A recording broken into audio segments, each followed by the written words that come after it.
How do you get promoted in the Army? Well, let's get into it. The first thing you've got to understand is there's basically three types of promotions in the Army, okay? You've got decentralized, semi-centralized, and centralized. So, starting with decentralized, that's your E2, E3, and E4, right? A lot of people don't call those promotions, they call them an advancement, all right? Because once you hit the requirements, it's pretty much automatic to go to E2, E3, and 4. And what those requirements are is time in service, how long you've been in the Army, and time in grade, which is how long you have been in your current grade. So, for example, to get from private E1 to E2, I believe it's 6 months time in grade. I've been out the Army for a minute, so if I'm not dead on with some of these numbers, y'all can go ahead and forgive me. But then moving along to E3, I believe it's 18 months time in service with 6 months time in grade. And then for E4 specialist, I believe it's 24 months time in service with 6 months in grade. Now, a lot of those are waiverable, meaning if you've got the time in service or the time in grade requirements, you can get a waiver. I believe you can waive one or both of those, and they will just promote you because you doing a good job, right? But then moving on, we've got the semi-centralized promotions, and that is for your sergeant E5 and staff sergeant. Now, semi-centralized promotions are basically a board process. And what a board process is you report to the president of the board, usually a sergeant major, and then there'll be four other members on the board, probably first sergeant, sometimes sergeant major, but they're all senior to the person that's going to the board. And you'll answer a bunch of questions, right? And then they'll give you a score, because with the semi-centralized promotion system, it's all about promotion points. Now, I have been out of the game for a while, and they have changed what the promotion points are for promotion, but I can tell you, just to give you an example, what they were when I was in the Army. So first of all, there was a maximum of 800 points you could achieve. You would get up to 150 points for the board. Like I said, you go into the board, you either get recommended or not, and then you get a score. So let's say you score 140 points on the board, that would be 140 promotion points. The max points you can get on the board is 150.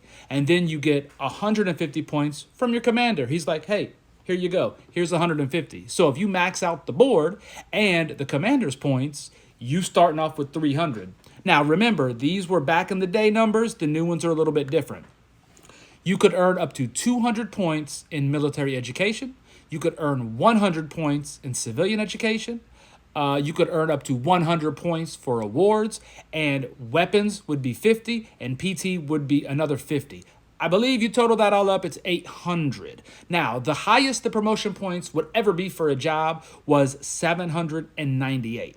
Now, that is a tall order to complete to get 798 promotion points. Case in point, when I got promoted to staff sergeant, I sat at 796 points for about 8 months until it dropped. The cutoff score dropped to pick me up. So it's not always at 798. That's just the most it could be. The lowest it could be is I think 450 for staff sergeant and 350 for promotion to sergeant. But it all has to do with your MOS, which is military occupational specialty, and the needs of the Army. Now, moving along to the centralized promotion systems. This is for the big boys. Sergeant first class, first sergeant, and sergeant major.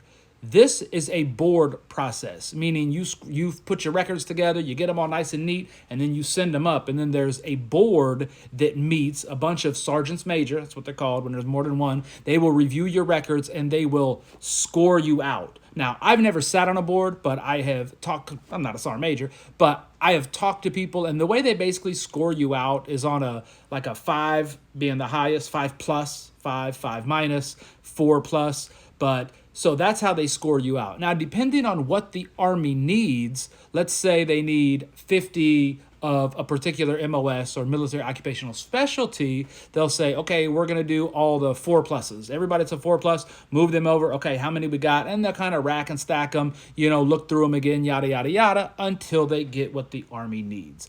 Now, some of the bad things with that are what we call in the Army low-density MOSs. And a low-density MOS is a job or a military occupational specialty that there's really not that many of, okay? So, like, there's a job, I think it's 57 Echo, which is mortuary affairs, okay?